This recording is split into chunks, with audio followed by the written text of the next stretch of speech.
The Anti-Paladin, true old school evil.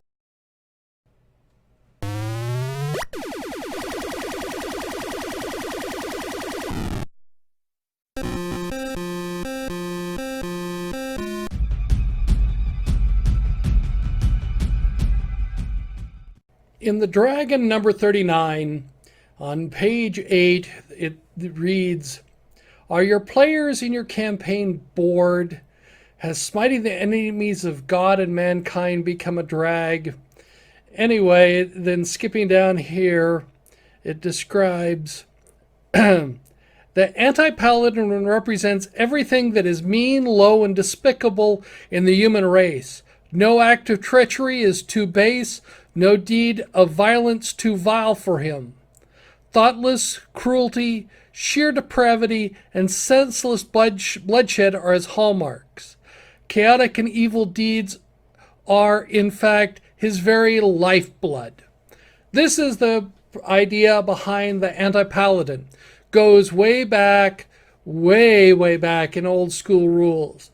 And what we see in the 5th edition is really a pale imitation.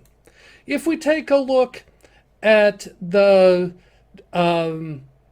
Player's Handbook, page 86, it brings up the discussion of the Oathbreaker. And the Oathbreaker is breaking your oath. A paladin tries to hold to the highest standards of conduct.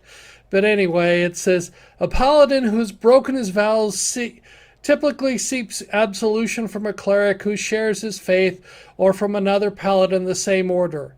It says, if a paladin willfully violates his or her oath shows no sign of repentance, the consequences can be more serious.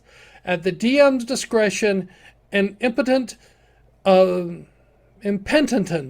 paladin may be forced to abandon this class and adopt another, or perhaps the Oathbreaker paladin option as appears in the Dungeon Master's Guide. And that is references to the Oathbreaker, which is on page 97 of the DMG. So if we read parts of this, again, it's very, very mild. A paladin who breaks... Anyway, I'll leave it to you, but it's 97. Only darkness remains. And it's really not the evil that you would expect. Loses previous gain oath spells, and he gains a few things there. But it's a pale, very pale imitation of what was described as the Anti-Paladin. And if you're interested in playing old school rules, I suggest you pick up the Dragon number 39, or see if you can get a soft copy. Or there actually is another article in the Dragon 106 which describes 7 variations on Paladin.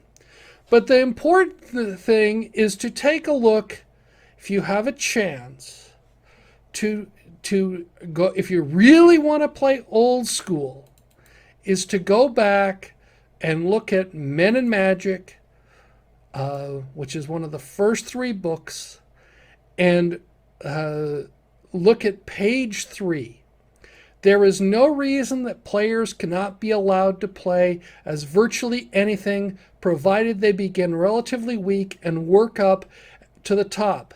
That is, a player wishing to be a Balrog would have to begin, let's say, as a young one and progress upward in the usual manner, steps being predetermined by the campaign referee.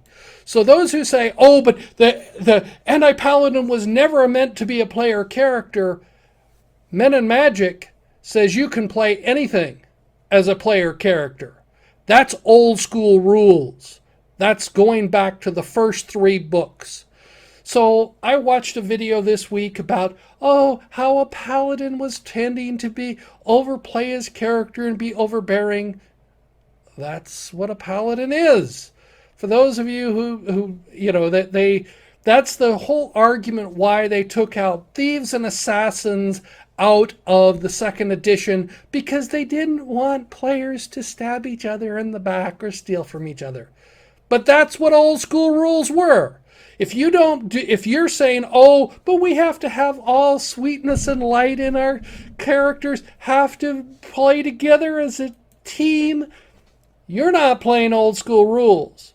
You're playing some sweet imitation that is insipid and doesn't have the real bite of the old school rules, where you could stab characters in the back, you could assassinate other player characters, you could steal from them, or if you wanted to play an anti-paladin, you could murder and torture them, or torture and murder them, whichever one you want to do first. But that's what the guts of the game are. And I get upset about people who tone down their campaigns because they're worried they'll trigger people because of that. And I go, let's play as adults. This is an adult world. Things are rough. For those of you who want to really see what the world is like, talk to some veterans from the Iraq War. Talk to some people. Or pick up a book. I highly recommend reading the book Enemy at the Gates, not the saccharine version that they made a movie out of. Read the book. It's much more interesting, and it talks more about what real battle and real combat is like and the outcomes of real combat. And they never mentions anything about the cannibalism that went on after the Battle of Stalingrad.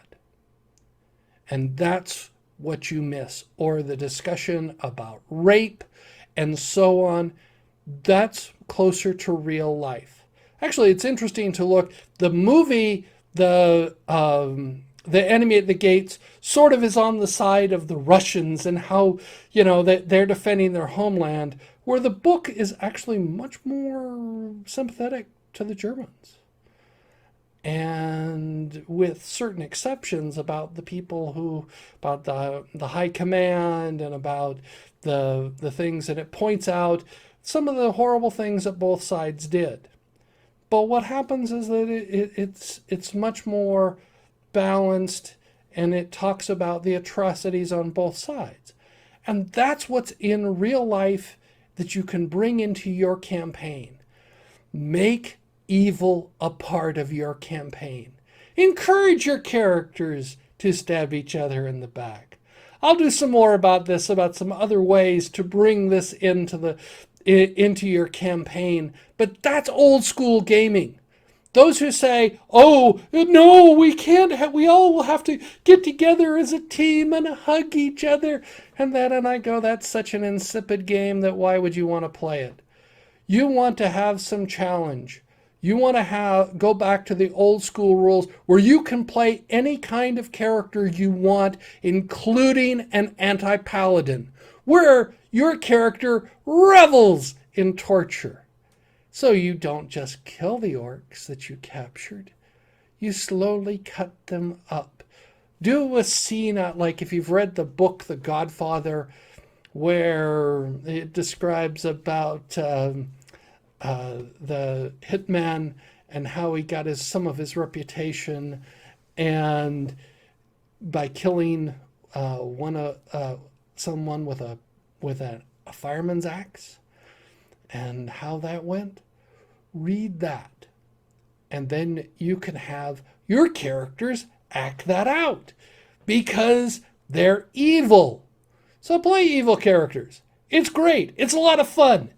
It gives a very different purpose to your game, and it's not this insipid save the princess.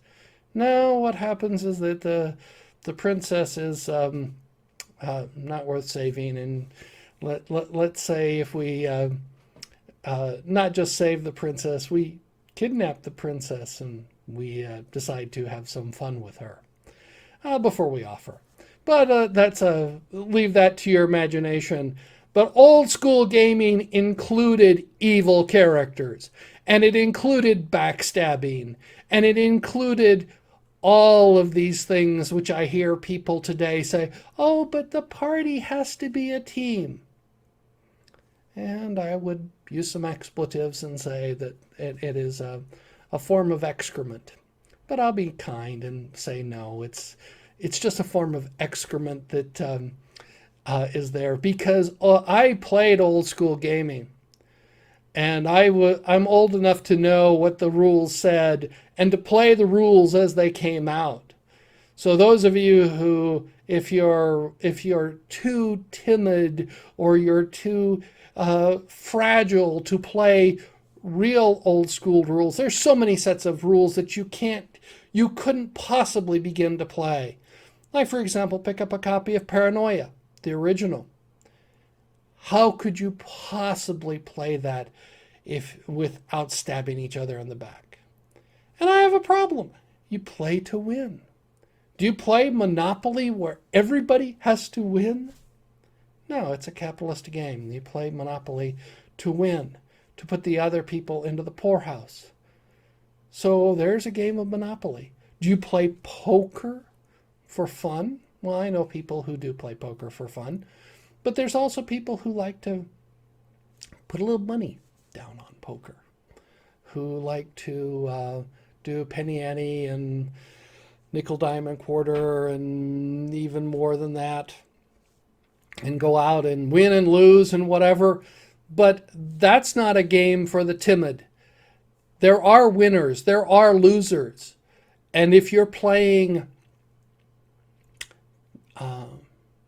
real old school gaming, you can have people who play to win, who will stab your character in the back and things like. And I said, but how does a party survive? And I go, look at the television show The Sopranos. Did they really love? Did the guys stick together?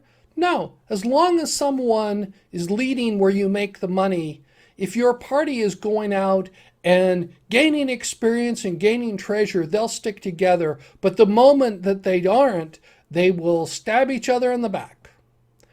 But that's part of the fun of gaming. If you like my video, press the thumbs up button. I'd appreciate that. Or if this interests you, you can always subscribe to my channel. There's a button right above. I look forward to hearing some comments. Tell me what you think about this, and I'll try and reply, and we can see if I'll do some more of these. Thank you.